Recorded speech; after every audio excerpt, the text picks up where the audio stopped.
Pada pagi ini saya akan cakap tajuk yang biasa. Tetapi saya nak menilainya dalam konteks kita sekarang. Iaitu sejauh mana iman kita ini memenuhi perspektif Al-Quran. Orang selalu sebut dalam iman ini ada 3 komponen penting. Iaitu percaya dengan hati, mengaku dengan mulut, mengucap, dan kita melaksanakan dengan tingkah laku. Nazir yang sedang bertugas dan Tuan Nazir yang akan ambil alih. Saya nampak saya tak tahu yang tugas masih ada yang ambil alih. Tan Sri Said Zainal,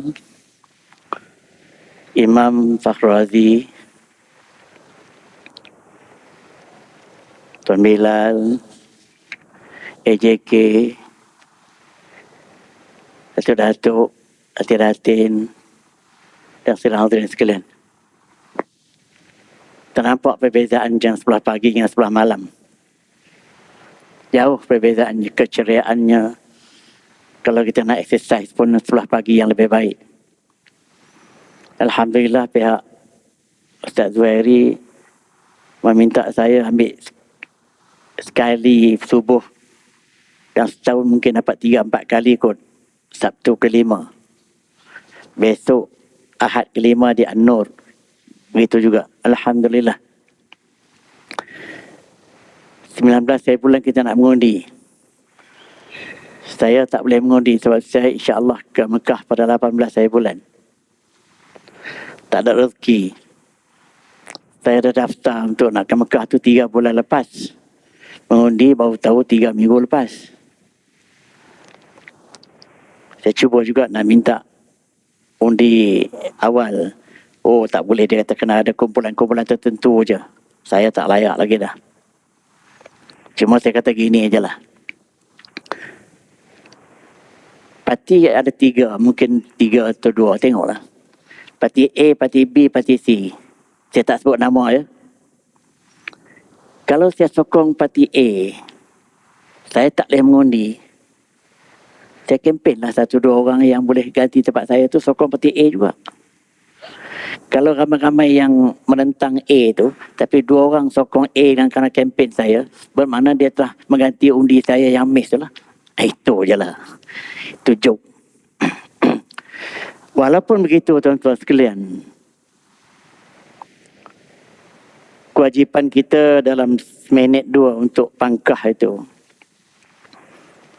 Tetapi tanggungjawab itu berat. Dia dalam konsep memberi kepimpinan ini namanya dalam Islam bay'ah. Bay'ah itu memberi ikrar sumpah setia. Kalau zaman dulu melantik khalifah itu bay'ah dia panggil. Kalau sekarang ini mengundilah. Prosesnya mudah, simple. Tapi kita bertanggungjawab bukan sahaja di dunia, tapi kita bertanggungjawab juga di akhirat. Kalau kita salah memberikan amanah ini, sebab orang yang ambil alih itu orang yang mengambil amanah.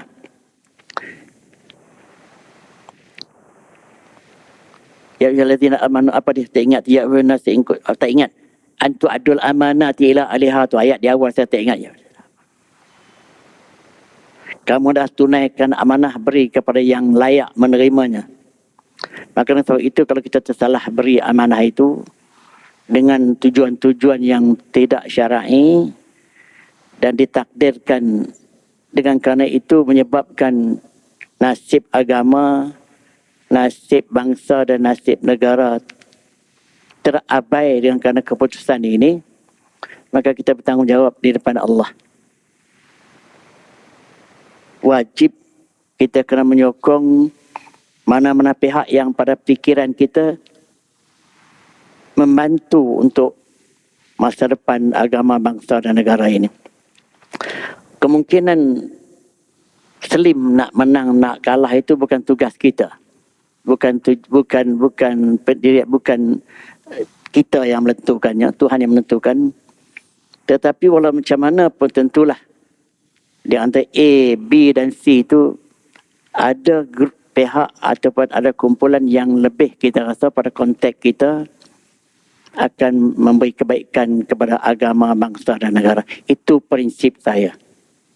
Itu prinsip saya. Saya tak meletakkan benda-benda lain sebagai asas pertimbangan untuk memberi undi dalam setahun, 5 tahun sekali ini.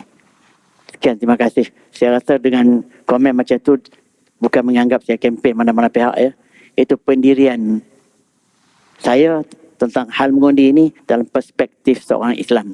Itu saya. Pada pagi ini saya akan cakap tajuk yang biasa. Tetapi saya nak menilainya dalam konteks kita sekarang. Iaitu sejauh mana iman kita ini memenuhi perspektif Al-Quran. Orang selalu sebut dalam iman ini ada 3 komponen penting. Iaitu percaya dengan hati, mengaku dengan mulut, mengucap, dan kita melaksanakan dengan tingkah laku. Hati siapa pun tak tahu, Tuhan saja yang tahu. Mulut semua kita tahu, semua orang mengaku beriman.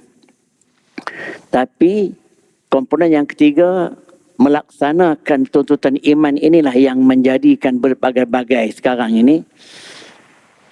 Ada yang mengaku beriman tak pernah nampak ke masjid pun ada. Ada yang mengaku beriman tapi buat perkara-perkara yang bertentangan dengan iman. Ada yang mengaku beriman tetapi perangainya lebih daripada orang tak beriman. Tapi kalau kita kata tak beriman, dia mungkin kita kena tumbuk. Tapi bukan saya je yang kata begitu. Bahkan Al-Quran pun kata begitu. Antaranya kalau tuan-tuan tengok surah Al-Baqarah ayat 8 dengan 9. Ayat awal itu. Wa minan nasi man yaqulu amanna billah. Ramai di kalangan manusia yang mendakwa mereka beriman dengan Allah. Wa bil yaumil akhir, beriman dengan hari akhirat. Wa ma hum bimu'minin, tetapi sebenarnya mereka tak beriman. Itu bukan direct translation saya. Yukhadi'un Allah, mereka sekadar menipu Allah dengan perbuatan mereka, seolah-olah orang nampak mereka beriman tetapi mereka telah menipu Allah. Maknanya seolahnya Allah tak tahu, itu maksud mereka. Wallazina amanu, dan menipu juga orang lain yang beriman, yang tulen. Wa ma yakhda'una illa anfusahum wa ma yash'urun. Perbuatan mereka itu tidak lain, mereka menipu diri sendiri dalam keadaan mereka tak sedar. Saya pernah mengatakan ayat ini menunjukkan orang yang macam itu, dia membohongi keimanannya sendiri atau dia berpura-pura. Dan ini banyak dalam masyarakat Islam. Ayat ini Tuhan tujukan kepada orang munafik yang banyak menjadi duri dalam daging. Dalam sejarah Islam, tuan-tuan sekalian, di Madinah terutamanya, yang menjadi musuh utama kepada masyarakat Islam Madinah bukan orang kafir, tetapi orang munafik.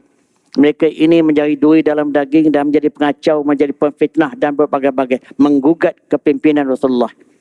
Bahkan orang Yahudi yang dianggap 1/3 penduduk Madinah pun memberi sokongan padu kepada Nabi untuk menjadi khalifah. Tetapi pengacau-pengacaunya ialah di kalangan orang munafik. Sikap macam ni, Tuhan sebutkan mereka ini, kalau mereka melaksanakan hukum Islam penuh dengan kepura-puraan, penuh dengan lakonan, penuh dengan hipokrit. Kita boleh tengok berlaku setiap hari. Tuan-tuan boleh nilai. Waktu dekat-dekat pilihan raya ni mungkin penuh masjid, mungkin begitu, mungkin begini, mungkin rajin pergi ke masjid. Waktu lain tak tahu kalau nak ambil undi orang Islam. Tapi kalau waktu-waktu lain, kalau Muslim pergi ke gereja pun mungkin dia pergi sama untuk mengambil sokongan. Ini kita tengok. Minta maaf. Saya bagi contoh itu bukan kerana nak cakap hal itu, tapi nak cakap tentang sikap orang Islam dalam kumpulan ini. Tuhan sebut dalam surah An-Nisa ayat 142. Tuan-tuan tengok. Innal munafiqina yukhadi'un Allah. Orang-orang munafik macam ini mereka menipu Allah. Wa huwa khadi'uhum, tapi Allah menipu mereka. Macam mana yang Allah menipu mereka? Allah membiarkan mereka terus bergelumang dengan kepura-puraan itu untuk menghumbankan mereka ke neraka. Itu maksud Allah menipu mereka. Allah membiarkan mereka dengan tarian-tarian kepura-puraan mereka. Kalau kita tengok begitu nampaknya, mereka terus dengan sikap-sikap begitu sampai kadang-kadang di penghujung kehidupan mereka. Wa idza qamu ila salati, apabila mereka mendirikan sembahyang, Tuhan nak bagi contoh sikap orang yang macam itu.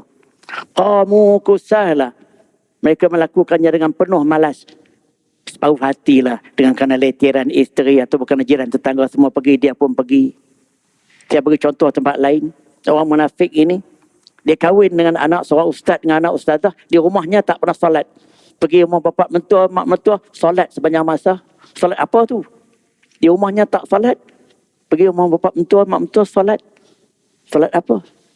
Sebab itu disebut sini, kalau mereka mendirikan solat pun, melakukannya dengan penuh malas. Bukan dengan keinginan.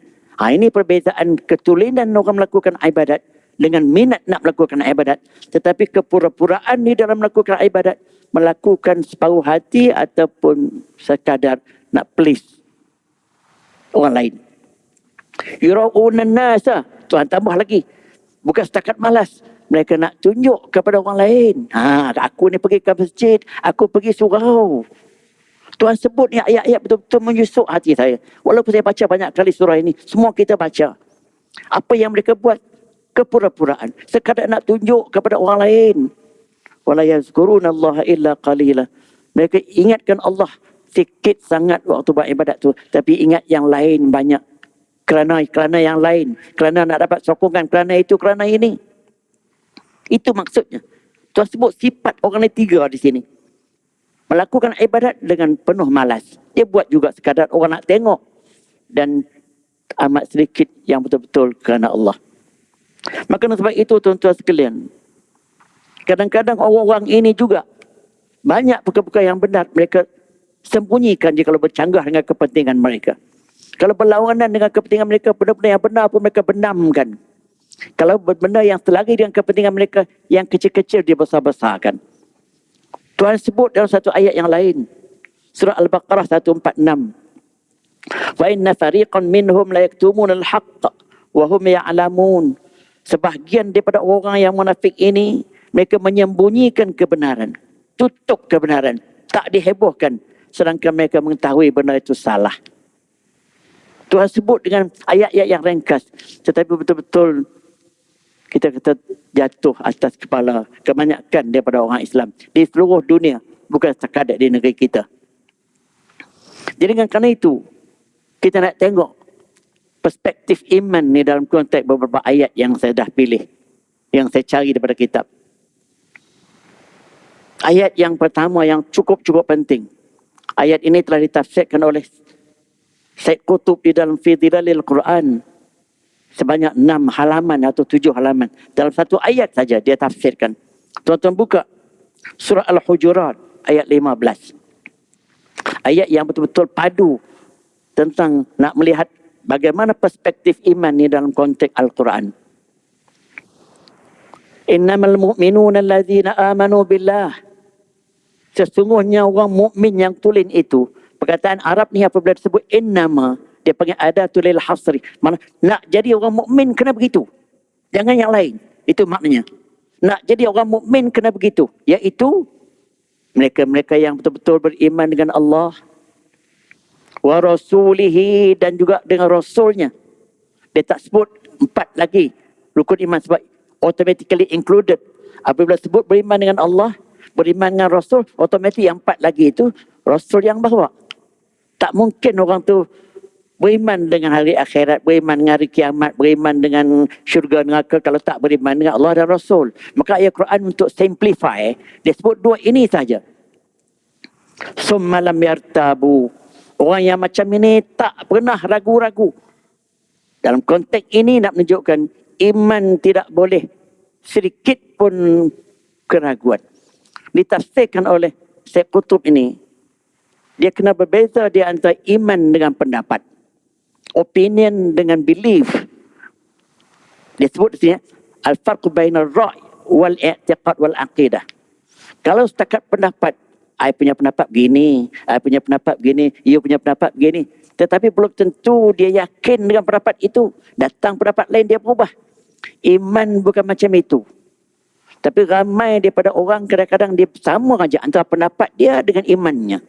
Iman level lain, pendapat level lain. Pendapat hanya antara berbagai-bagai pendapat, dia pilih mana yang dia nak. Pendapat juga antara 3 parti ni aku nak pilih mana, masih pendapat. Tapi kalau iman, apabila sampai pada pangkat akidah, itulah satu-satunya yang dia pilih. Tak ada yang lain lagi dah. Dan itulah pegangan hidup dia. Sebab itu dia katakan, mereka tak ragu-ragu lagi dah. Iman yang mana tanpa sebarang keraguan. Iman yang betul-betul menyusuk di hati. Dia tak ada dah. Tapi tak ada itu, tak ada ini, tak ada nanti tengok yang lain. Tak ada lagi dah. Itu iman yang tulen. Iman yang kita katakan 100%.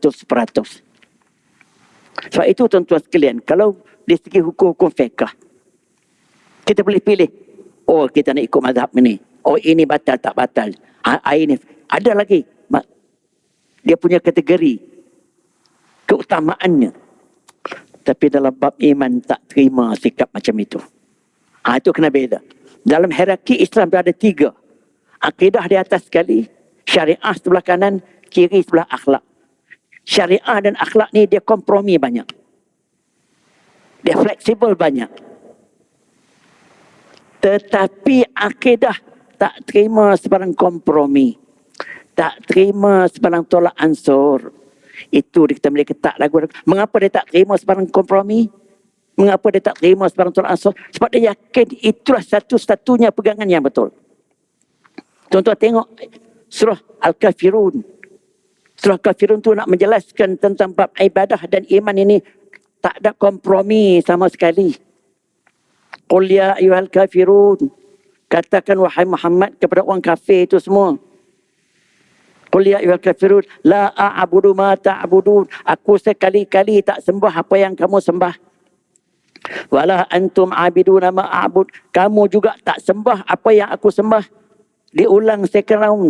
Wala ana abidum ma abadtum. Aku juga tak akan sembah apa yang kamu sembah. Diulang pula lagi satu yang macam tadi. Wala antum abiduna ma a'bud. Kamu juga tak akan sembah apa yang aku sembah. Apa maknanya? Putus. Kita tak boleh kompromi dalam bab ini. Final. Ujung sekali. Lakum dinukum. Kamu dengan agama kamu. Aku dengan agama aku. Sebab turun ayat ini tuan-tuan sekalian. Setelah orang kafir ni kecewa dah. Buat macam mana pun Nabi tak berundur daripada dakwahnya. Nabi tak mengalah daripada dakwahnya, pegangannya. Mereka buat perundingan dengan Nabi, buat deal dengan Nabi. Muhammad, marilah kita pakat Muhammad untuk cari perdamaian ni. Engkau sembah Tuhan kami setahun, kami sembah Tuhan kau setahun. Immediately turun ayat ini. Immediately itu sebab turun ayat Qul ya ayyuhal kafirun. Bermakna masalah i'tiqad, masalah sembah Allah bukan masalah boleh dikompromi. Tapi benda itu sedang berlaku sekarang. Ya tak? Saya tak boleh sebut dengan detail. Sikit sebanyak berlaku benda-benda begitu. Timbul boleh tak boleh nak pergi perayaan agama lain, nak masuk atas nama multiracial apa semua. Jadi nak ketepikan pegangan ini atas nama multiracial. Banyak dah kita atas nama multiracial kita berkompromi dalam bab ekonomi, bab memerintah, bab berbagai-bagai. Kita dah cukup toleransi, cukup elok. Biarlah bab akidah dan agama ni tak usahlah bertoleransi. Itu makna dia. Tapi kalau sampai bab itu kita nak bertoleransi, kita nak undur sampai ke belakang, sampai tak boleh undur lagi dah. Siapa kita ni? Ini kesedaran saya, minta maaf. Itu yang saya nampak sikit sebanyak sedang berlaku.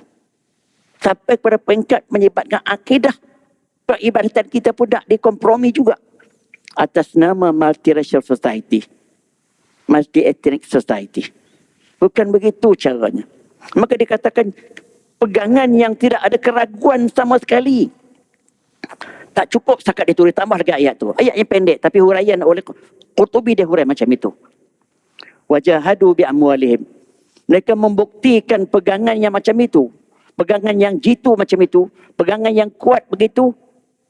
Dengan berjihad dengan harta benda mereka. Itulah orang-orang yang macam ni sanggup memberi derma berjuta ringgit. Macam berbagai-bagai gerakan Islamik di Timur Tengah. Para jutawan telah salurkan duitnya walaupun secara dunia illegal lah. Selagi US tak kata baik, illegal semua tu walaupun benda tu baik untuk jihad. Bantuan di Filipina, bantuan di petani, bantuan di Chechen. Dia orang bagi secara illegal, berjuta pun ada. Kerana mereka mesti membuktikan keimanan itu sanggup berjuang dengan kebendaan bi amwalihim. Tak cukup juga wa anfusihim dengan nyawa dan tubuh badan mereka. Apa maksud dengan nyawa? Kau dengan tubuh badan ni, dengan penyertaan secara fizikal, membuat berbagai-bagai kerja demi untuk menegakkan Islam. Berbagai-bagai projek yang kita buat, bina masjid dan sebagainya, termasuklah. Tapi kalau sampai pada peringkat jiwa mereka, sanggup mati di medan perang atas nama mempertahankan akidah. Sebab itu tuan-tuan sekalian, dalam sejarah Islam, peperangan yang Nabi alami 13 peperangan. Kalah satu peperangan Uhud. Tapi yang Uhud itu orang Islam majoriti, orang Islam mengatasi kaum kafir, tapi kalah. Sebab pejuang-pejuang waktu tu demi kerana nak rebut harta rampasan tak ikut perintah Nabi. Yang turun bukit terus di-ambush oleh musuh, kalah. Tapi yang lain lagi semua menang. Askar Islam sikit daripada askar kafir. Yang sikit menang, yang banyak kalah. Apa sebab? Yang sikit tu berjuang betul-betul demi kerana jihad. Sanggup mati demi kerana kebenaran. Sebab itu pejuang-pejuang Islam zaman dulu, atas nama keimanan mereka, atas nama mereka mengutamakan sayang Nabi lebih daripada dirinya. Seperti hadis yang selalu dibaca di dalam bulan Maulidul Rasul ni. Dia menyayangi Nabi melebihi menyayangi diri dia. Waktu dia, Nabi kata, kamu kena sayang aku ni lebih daripada semua orang lain. Umar kata, kecuali diri saya. Nabi kata, salah pendirian itu. Kamu kena sayang kepada aku melebihi orang lain dan melebihi diri kamu sendiri. Umar terpaksa betulkan pendirian. Ya, mulai saat ini ya Rasulullah, saya sayang Rasulullah mengatasi semua orang dan mengatasi diri saya juga. Maknanya sanggup mati atas nama Nabi. Sanggup mati atas nama mesej yang Nabi bawa. Jadi apabila begitu tuan-tuan sekalian, jumlah mereka sikit pun menang. Lazimnya kalau orang yang tak takut mati ni, orang itu yang payah nak mati. Dia pergi berjuang. Niat pejuang-pejuang waktu itu dua aja. Imma menang, imma mati. Masalah nak undur ke belakang, tak sekali-kali. Tidak sekali-kali. Tuan-tuan tengok bagaimana Tariq bin Ziyad telah menawan Spain, dalam Spain. Aku tak silap saya dalam beberapa malam saja, saya tak ingat jumlah, dalam 4-5 hari. Apabila askar Islam mendarat di Selat Gibraltar, nama pun ambil nama sempurna nama dia. Utara Morocco ada.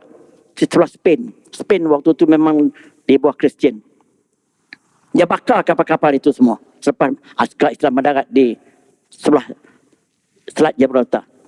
Maka askar itu komplain, mengapa Tariq kau membakar kapal ni, kita nak balik macam mana?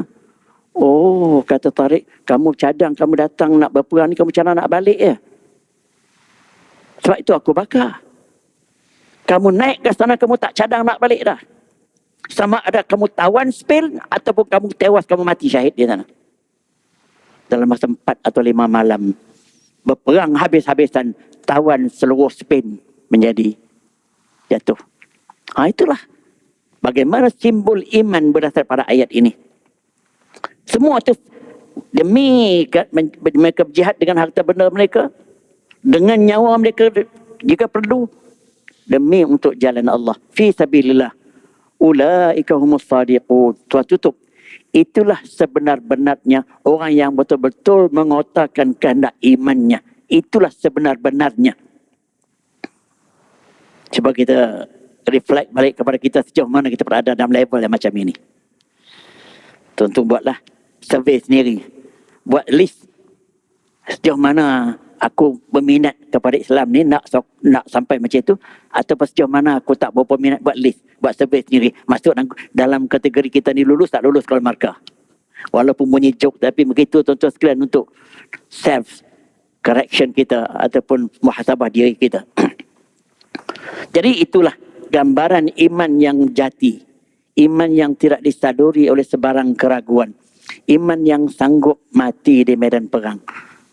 Kita mungkin tak sampai pada peringkat itu, tapi sekurang-kurangnya atas nama iman kita sanggup mengorbankan kepentingan diri, mengorbankan kepentingan harta benda, mengorbankan kedudukan dan lain demi kerana semangat itu. Itu sekurang-kurangnya. Kalau tak sampai pada peringkat itu, sekadar kita datang rajin ke masjid, rajin solat tasbih dan sebagainya. Saya bukan menolak benda tu okey. Tapi bila datang tempat-tempat yang kritikal seumpama ni kita tak sanggup, iman kita masih apa? Jawab sendirilah. Saya nak baca ayat-ayat lain pula sebagai contoh-contoh level iman kita. Contoh boleh tengok surah An-Nisa ayat 65. Fala Fala wa rabbika la yu'minuna hatta yuhakkimuka fima syajara bainahum. Demi Tuhanmu wahai Muhammad, mereka itu tidak dianggap beriman. Yang mengaku beriman tadi tidak dianggap beriman sehinggalah mereka merujuk kepada engkau semua masalah mereka. Mereka menjadikan engkau pemutus kepada semua masalah yang berlaku di kalangan mereka. Waktu itu Nabi hidup, rujuklah kepada Nabi. Maknanya, sekarang Nabi dah tak ada. Rujuk kepada apa? Rujuk kepada Al-Quran dan hadisnya. Itu maknanya. Sebab itu Nabi kata, aku tinggal kepada kamu dua perkara. Taraktu fikum amraini. Ma in tamassaktum bihi ma lan tadillu abada. Selama mana kamu berpegang pada dua ni, kamu tak sesat selama-lamanya. Apa dia? Kitab Allah wa sunnat rasulih. Dan kitab Allah Al-Quran dan sunnahnya. Jadi kalau dulu merujuk kepada batang tubuh Nabi sendiri untuk memutuskan sebarang isu yang berbangkit. Kalau sekarang merujuk kepada Al-Quran dan hadisnya, bukan merujuk kepada pendapat Tolstoy, pendapat Lord Denning itu boleh juga sebagai membuat, tapi rujukan utama sewajatnya kepada Al-Quran dan hadis. Jadi berapa orang dalam orang masyarakat Islam yang macam itu? Sebab tu saya kata saya membawa level keimanan dalam perspektif Al-Quran. Saya bukan hurai dalam perspektif ilmu tauhid kena bagi definisi, bukan begitu. Tapi level kita dalam perspektif Al-Quran, sejauh mana kita menjadikan rujukan kita kepada Al-Quran dan Sunnah itu sebagai semua perkara yang kita nak putuskan. Dan orang-orang macam ini, apabila mereka mengemukakan kepada Nabi kesemuanya, summa la yajidu fi anfusihim haraja. Mereka tak ada lagi dah perasaan apa-apa, tak puas hati, perasaan tak senang dengan apa-apa yang Nabi putuskan. Mimma qadaita, tentang segala yang Nabi putuskan kepada mereka, waktu itu, apa yang kau putuskan wahai Muhammad? Wa yusallimu taslima, dan mereka menerima dengan penerimaan yang penuh. Sekarang ini, kalau kita anjurkan sesuatu yang selari dengan Islam, banyak dengan pertikaian, banyak dengan tengok dulu. Tapi Ustaz, nantilah tak sesuai kot masyarakat multiracial kita tengok. Jadi dia pertimbangkan benda-benda begitu. Sehingga Perdana Menteri British yang sekarang ni kebetulan orang India, menjadi isu sikit. Kita dah sampai, jadi timbul batai. Jadi benda begitu tak puas hati, sedangkan cubalah. Jadi, itu sikap kita. Itu ayat yang berapa tu. Ayat yang lain pula nak tengok sikap keimanan kita. Ni tuan-tuan rujuk surah An-Nur ayat 51. Yang tadi surah An-Nisa ayat 65. Innama kana qaulal mu'minina idza du'u ila Allah wa rasulih.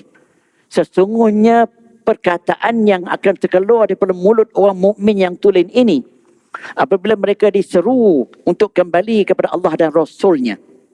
Saya terjemah dulu. Liyahkuma bainahum, untuk memutuskan apa juga masalah di kalangan mereka. Ayaqulu sami'na wa ata'na, maka orang yang beriman seumpama ini akan mengatakan, ya kami dengar dan kami patuh. Maknanya orang mukmin yang tulen, apabila apa-apa seruan ke arah Islam yang tulen, ke arah Allah dan Rasulnya, untuk memutuskan apa-apa isu di kalangan mereka, jawapan mereka hanya, ya kami dengar dan kami patuh. Tak ada tapi-tapi, itu makna dia.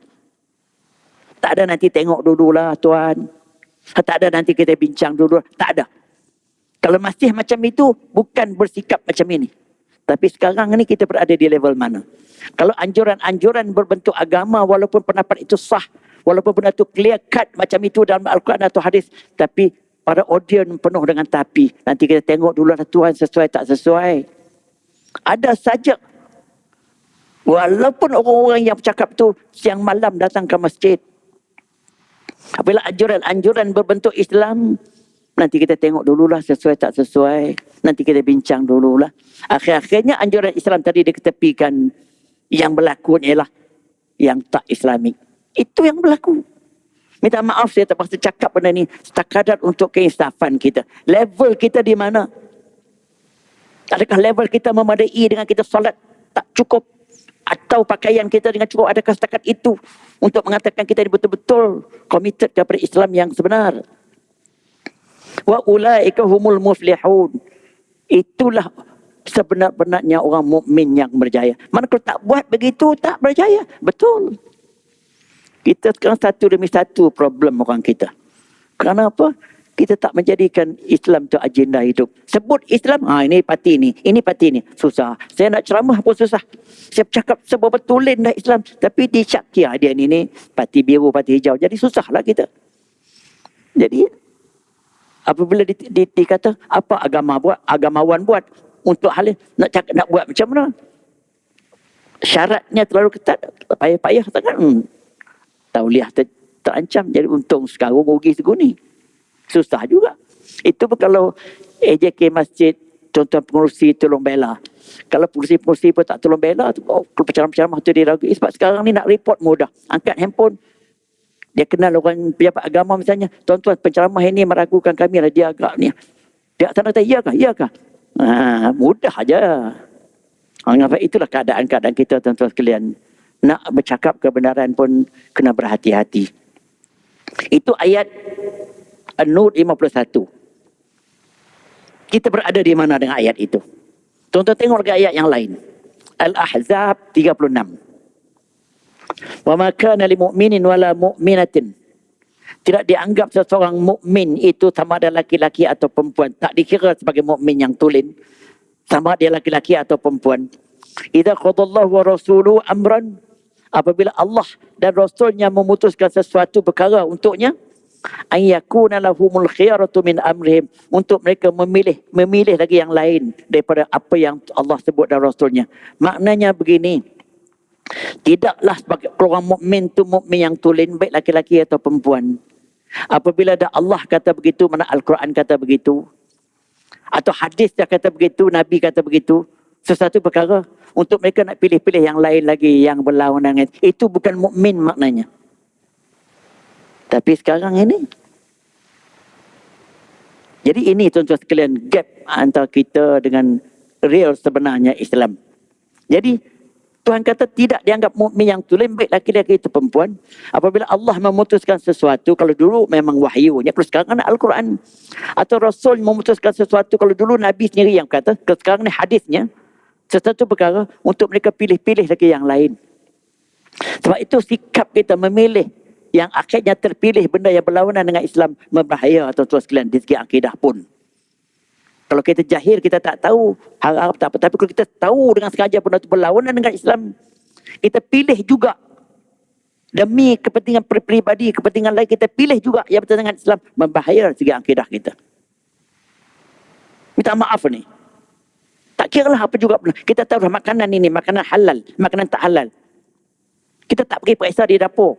Tapi makanan halal ni kita katalah kedai itu kedai Islam.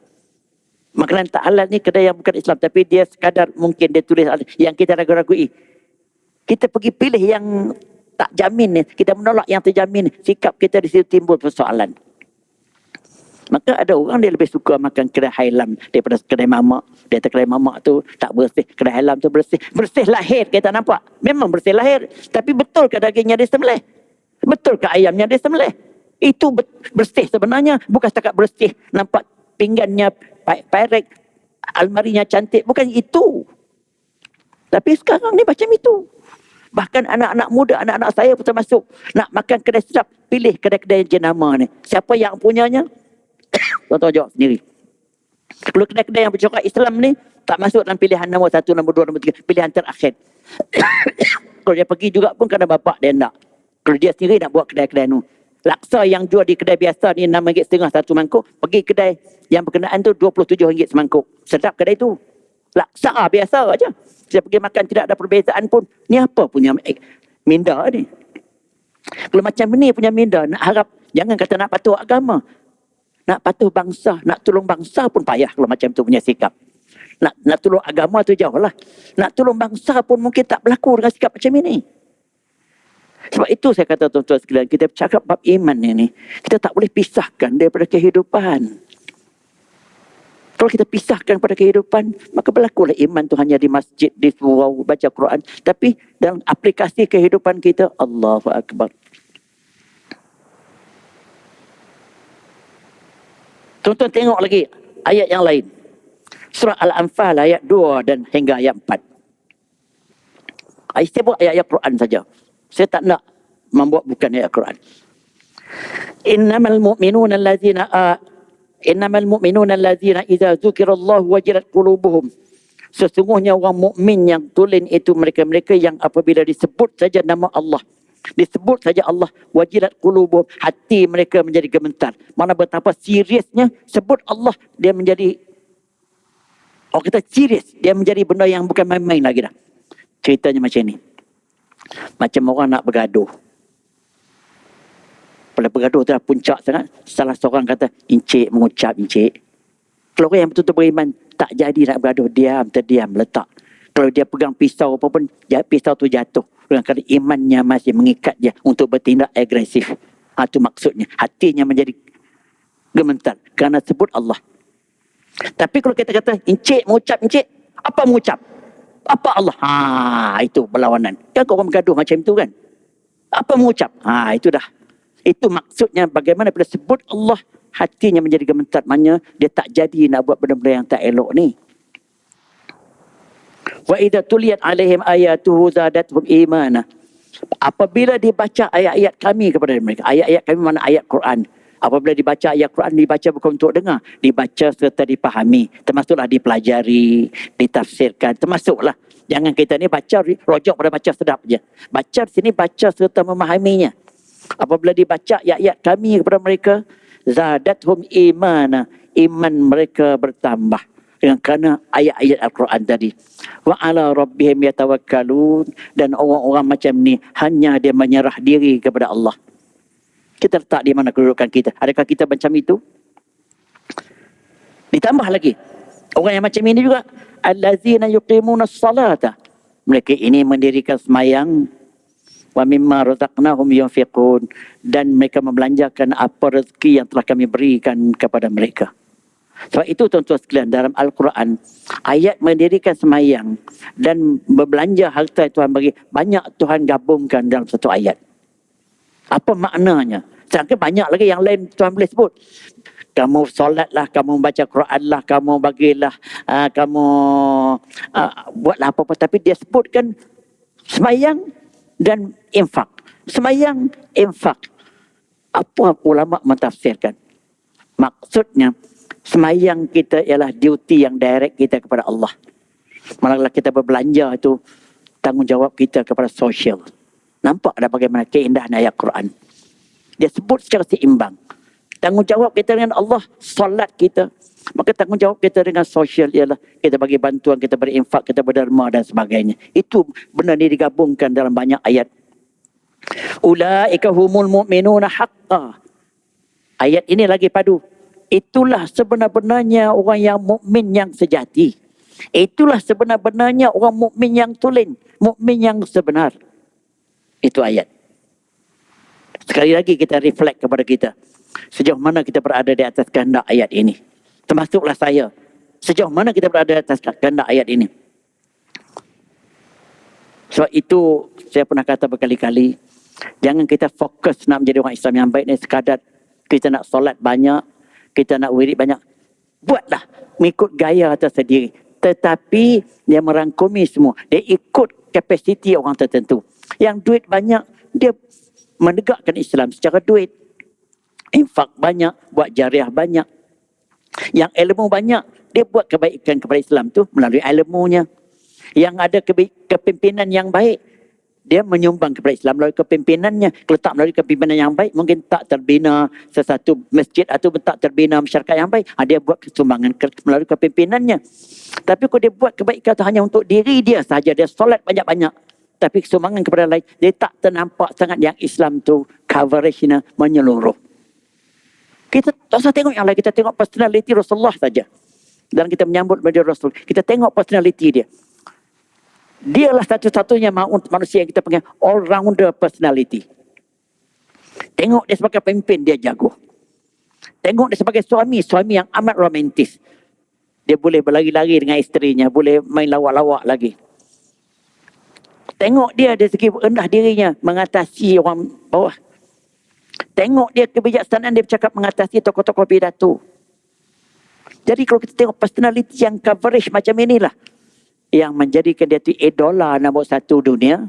Bahkan dia akui oleh Michael Hart dalam 100 most influential person in history. Dia letak nombor satu. Penemuannya tu sampai sekarang orang tak tolak pun. Dia buat penemuan tu dah sekitar 75-76 bukunya setebal ini. Tapi orang tak tolak, orang tak kata orang lain. Orang Kristian pun mengakui penemuan dia tu betul. Dia letak Isaac Newton nombor 2 dan dia letakkan Jesus Christ nombor 3. Yang lain lagi Sayyidina Umar apa termasuklah, Mao Zedong semua ada lah. Tapi nombor 1 Muhammad. Sehingga orang kata, apa kamu Kristian boleh meletak Nabi Muhammad nombor 1? Dia kata, aku bukan buat kajian berdasar pada perkauman. Aku bukan buat kajian berdasar pada emosi. Aku buat kajian berdasar pada fakta sejarah yang tepat. Mereka dia dibu, di pangkat awal dia dibu. Kerana dia meletak Nabi Muhammad nombor 1. Tapi apabila dia memberi berbagai-bagai justification dia, antaranya dia kata begini. Orang Islam sekarang ni dah lebih daripada 1 bilion. Waktu tu 1 bilion, sekarang dah hampir-hampir 1.8 bilion. Kalau Muhammad tu pembohong, Muhammad tu tak betul, Muhammad itu begitu, Muhammad begini, seperti dakwaan orang bukan Islam. Tak mungkin 1.8 bilion ini dapat ditipu oleh Muhammad.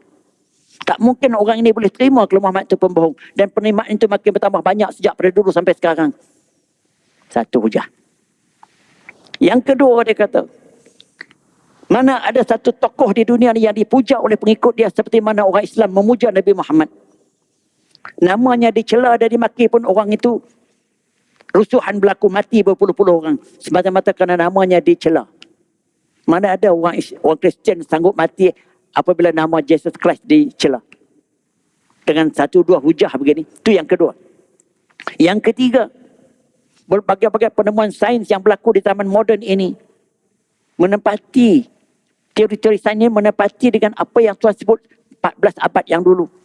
Pembentukan anak di dalam kandungan, stages of human creation in the womb, sumber kehidupan bermula pada air, pendebuan bunga, sistem planet yang bergerak, matahari mengelilingi bulan, semua ini Tuhan sebut dalam surah Yasin pun ada. Penemuan-penemuan ini baru disedari dalam 2, 3, 4 dekad yang lepas. Tapi Islam telah sebutnya 14 abad dulu. Dengan hujah-hujah dia beri begini. Senyap semua auditorium tu. Yang mula-mula dia dibu. Itu tuan-tuan sekalian. Membuktikan pekerti Nabi Muhammad tu coverage ke semuanya. Dan itulah kejayaan Islam. Tetapi sekarang ni kita sekadar memuja sejarah dia. Sambut Maulid Rasul, berselawat, berzikir, berjanji, setakat itu. Pada hari-hari lain, wallahu a'lam. Ayat lagi satu saya nak bawa ni.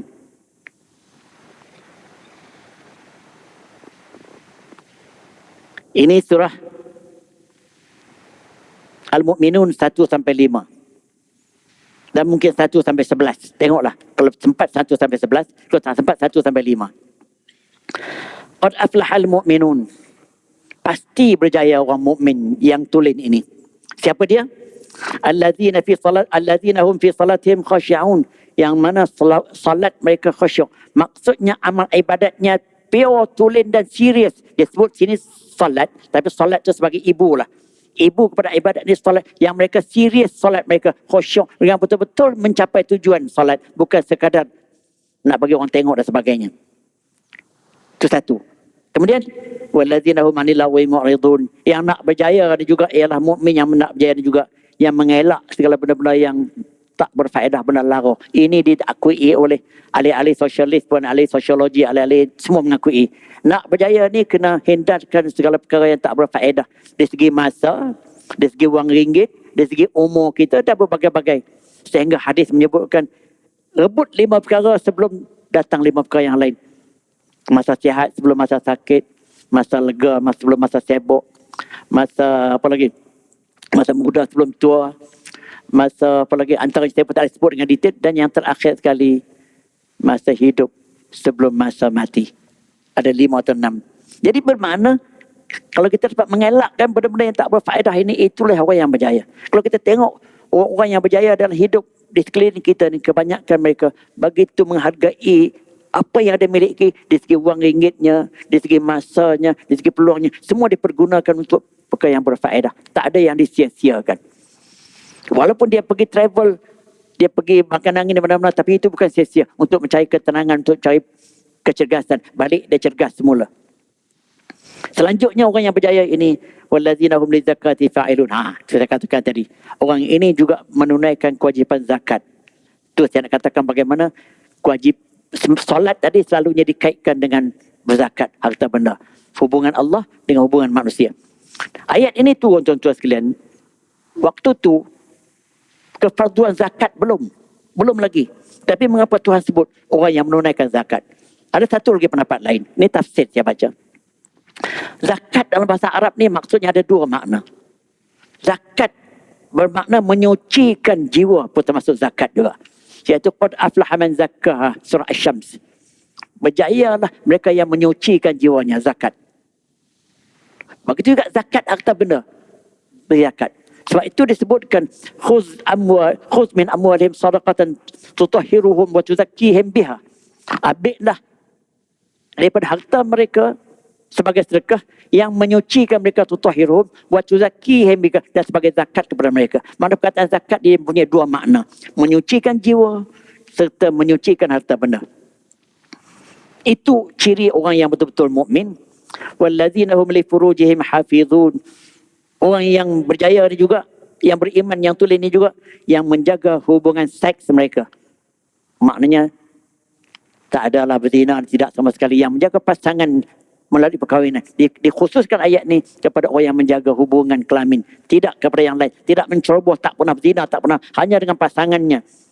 Sebab tu Islam serius benda ni sampai banyak kena rejam bagi orang yang berzina. Sebab apa? Islam memandang hubungan seks di luar nikah ni amat-amat hina. Hanya binatang. Binatang pun dia kenal partner dia.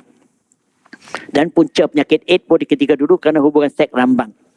Oleh sebab Islam ketat tentang hal ini, sampai rejam, sampai hukuman sebat, maka Islam meringankan pasang 1, pasang 2, pasang 3, pasang 4. Sebab dia ketat tentang zina tadi. Tapi moden, kahwin 2 jangan sekali-kali. Oh, ini melanggar hak asasi manusia. Tapi skandal di luar rumah dengan orang lain, silent. Ini kepura-puraan undang-undang ciptaan manusia dengan undang ciptaan Islam. Kita nak yang mana? Hubungan seks melalui pasangan yang diizinkan, kahwin 2. Hubungan seks melalui pasangan yang tak diizinkan, zina. Tuan-tuan pilih sendiri. Tapi ini yang manusia pilih kerana pendapat-pendapat sekular ni telah menguasai orang Islam sendiri. Illa ala azwajihim, melainkan kecuali hanya dengan pasangan-pasangan mereka, aw ma malakat aymanuhum, ataupun perempuan-perempuan amah-amah yang mereka miliki zaman dulu boleh hubungan seks dengan anak amah-amah yang dibelah pada zaman dulu, waktu zaman permulaan Islam. Islam tidak benteras peringkat awal sebab Islam tahu bukan senang nak menghapuskan amalan amah dan perhamba ni, maka dibuat stages pengharamannya. Fa innahum ghairu malumin, kerana perhubungan dengan amah-amah pada waktu itu tidak dicela. Famani betagha wara'a dzalika faulaika humul adun. Siapa yang melanggar batas-batas ini, maka orang itu dianggap penceroboh. Penceroboh maknanya merosakkan rumah tangga, merosakkan hubungan suami isteri. Waladzina hum li amanatihim wa ahdihim ra'un. Orang yang beriman yang tulen ini juga yang menjaga amanah. Amanah itu dijaga dengan betul. Amanah ini kita sebut sebagai kewajipan atau tanggungjawab. Sama ada tanggungjawab tersirat atau tanggungjawab tersurat. Tanggungjawab tersirat ini kita sebagai hamba Allah, kita jaga hak jiran, jaga hak yang kacau orang lain, jaga hubungan baik, itu tanggungjawab tersirat. Tanggungjawab tersurat yang aku janji kita buat dengan majikan misalnya. Kita buat agreement dengan mana-mana yang ada betul, ada seal, ada stamp. Itu tersurat. Tanggungjawab semua tu. Serius Islam letakkan menunaikan tanggungjawab dengan sempurna ni, serius. Wa ahdihim, dia tambah lagi. Amanah tu tanggungjawab. Wa ahdihim ni komitmen yang berat dikenalkan kepada kita. Perjanjian kita buat. Misalnya dia tu menjadi, kita katakanlah, dia buat perjanjian tertentu dengan mana-mana syarikat, ataupun dia menjadi Perdana Menteri telah turun tanda tangan. Itu semua wa ahdihim. Yang lebih berat lagi daripada amanah. Ra'un, mereka menjaga semua benda itu dengan baik. Walladzina hum 'ala salawatihim yuhafizun, dan orang ini juga menjaga salawatnya. Ditambah lagi satu. Ulama mentafsirkan salawat di sini semayang yang sempurna, cukup syarat rukunnya dan begitu begini, batal haramnya semua elok. Yang awal tadi dia sebut semayang tadi khusyuk, kualiti semayang dari segi kekhusyukannya, kualiti semayang dari segi jiwanya, kualiti semayang dari segi komitmen dia. Tapi yang akhir ini kualiti semayang dari segi penyempurnaan syarat rukun dan lain-lain. Ulaika humul warisun, orang-orang ini sahaja yang mewarisi. Mewarisi apa? Allazina yarithuna al-firdaus. Mereka ini mewarisi syurga firdaus. Syurga bagi orang yang buat baik, syurga yang paling tinggi. Allazina yarithuna al-firdaus hum fiha khalidun. Dan mereka kekal di dalam syurga itu. Jadi saya rasa saya cukup sekarang ini. Saya tak nak panjang-panjang sangat. Minta maaf di atas kesilapan saya, keterlanjuran dan saya sebagainya. Benda ni bukan perkara baru. Cuma saya sengaja sebab saya tahu kedatangan pun agak banyak pagi ni. Saya nak revive balik tentang keislaman kita yang kita sayang ni, yang kita sebut radaitu billahi rabban, saya redha Allah sebagai Tuhan, wabil islami dinan, dengan Islam itu sebagai agama kita, wabi Muhammadin nabiyyan wa rasulah, dan Muhammad itu sebagai nabi dan rasul. Di mana komitmen kita mengaku ni kita nak apply di dalam hidup. Setakat kita baca lepas mayang tak cukup, kita kena redha betul-betul Allah saja, tiada Tuhan yang lain lagi dah. Di sini ada unsur-unsur, kalau silap-silap jadi syirik kalau kita tak betul-betul redha ke semua apa yang Tuhan turunkan. Itu maksud redha. Wabil islami dinan, maknanya Islam is only our way of life. Kalau kita sebut dalam bahasa moden ni, Islam is the only our way of life. Yang ketiga, Nabi Muhammadin Nabi yang Rasulullah. Nabi Muhammad lah sebagai seorang Nabi dan Rasul. Sebab itu dalam pemujaan kita kepada Nabi Muhammad ni, jangan melanggar batas-batas sampai peringkat dia ni manusia luar biasa, manusia pelik, manusia ajib. Dia tetap manusia biasa. Wa ana basyarun mislukum yuha ilai. Aku manusia biasa macam kamu juga. Cuma aku dapat wahyu. Dan ingat, kepentingan kita menyayangi Muhammad, jangan sampai peringkat macam orang Kristian sayang Isa, sampai letak dia anak Tuhan, seperti orang lain menyayangi Buddha dan sebagainya. Kita sayang Muhammad kerana Muhammad lah kita seperti kita sekarang. Kalau tak kerana Muhammad, kita bukan seperti kita. Kita pergi ke mana-mana semua jumpa masjid, jumpa surau. Kita pergi ke mana-mana juga jumpa syiar Islam. Kita pergi ke mana-mana pun orang pakai tudung, pakai semua kerana Islam, kerana Muhammad lah. Kalau tidak, sebelum abad ke-11, 12, kuil bodoh-bodoh yang terbesar di Jawa, di Lembah Bujang, kuil kita ni Hindu. Itulah punca kita mesti menyayangi orang yang telah menyelamatkan kita daripada kekufuran ini, namanya Muhammadur Rasulullah. Itu dia punya asas kecintaan kita. Kalau tak kerana dia, kita bukan seperti kita. Satu lagi perkara yang patut kita ingat, kepentingan Muhammad kepada kita. Ini yang paling penting sekali. Apa dia? Syahadah kita tak sempurna melainkan disertai dengan syahadah yang kedua. Ya tak? Wa asyhadu anna Muhammadar Rasulullah. Kalau mengucap yang pertama saja tak menjamin orang tu jadi Islam. Asyhadu an la ilaha illallah, kalau tak dilengkapkan dengan wa asyhadu anna Muhammadar Rasulullah. Nak masuk Islam bukan yang itu. Dan maksud Muhammadar Rasulullah, Muhammad sebagai Rasul Allah, sebagai the messenger of Allah. Bukan kita puja dia dalam semua aspek.